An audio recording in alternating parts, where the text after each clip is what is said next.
হ্যাঁ হ্যাঁ জানি, এটা দেখতে অতটা লোভনীয় না হলেও এটা কিন্তু স্বাস্থ্যের জন্য খুবই উপকারী একটা খাবার। কি বানাচ্ছি তাহলে চলুন দেখে নিন রেসিপিটা। আজকে রেসিপি শেয়ার করার আগে আমি প্রথমে দেখিয়ে দেব থোড় কিভাবে কাটতে হয়। অনেকেই হয়তো জানেন না, আবার অনেকেও জানেন। যারা জানেন না তারা দেখে নিন। প্রথমে এরকম সরু সরু করে গোল করে কেটে নেব। তারপরে দেখবেন এরকম সুতোর মতো বেরিয়ে আসছে, সেটাকে আঙুলে করে ঘুরিয়ে নিয়ে একই প্রসেসে পরপর কাটতে থাকবো। তারপরে সরু সরু করে লম্বা লম্বা করে কেটে নিলেই থোড় কাটা কমপ্লিট। আমিও প্রথমে জানতাম না সবই আস্তে আস্তে শিখছি, আর সেটা আপনাদের সঙ্গে শেয়ার করে নিচ্ছি।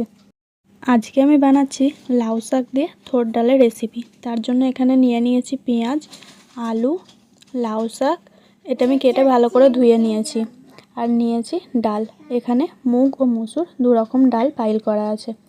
এরপরে ডালটাকে শুকনো কড়ায় ভালোভাবে নেড়ে নেব। ডালটা ভালো মতো ভাজা হয়ে গেলে তার মধ্যে তেল দিয়ে পেঁয়াজ কুচি দিয়ে দেবো। পেঁয়াজ কুচিটা অর্ধেক ভাজা হয়ে গেলে ডালের সঙ্গে ভালোভাবে মিশিয়ে নিয়ে এর মধ্যে যে সবজিগুলো কেটে রেখেছিলাম সেগুলো দিয়ে দেব। থোড়, আলু, ডাঁটা এগুলো প্রথমে দেবো। লঙ্কা গুঁড়ো, হলুদ গুঁড়ো ও সামান্য জিরে দিয়ে এটা হাফ সিদ্ধ হওয়া পর্যন্ত ভালোভাবে কষিয়ে নিতে হবে। নুন কিন্তু আমি শেষে দেব, এখন দেবো। হাফ সিদ্ধ হয়ে গেলে এর মধ্যে আমি লাউ শাকটাও অ্যাড করে দেব, দিয়ে এটা আরও কিছুক্ষণ কষিয়ে নেব। দেখুন আমার হাতে সময় কম ছিল বলে আমি এটা প্রেসারে দিয়ে ভালোভাবে সিদ্ধ করে নিয়েছি। সিদ্ধ করা সবজির মধ্যে আমি এখানে রসুন দিলাম, আর সব শেষে দিয়ে দেব নুন।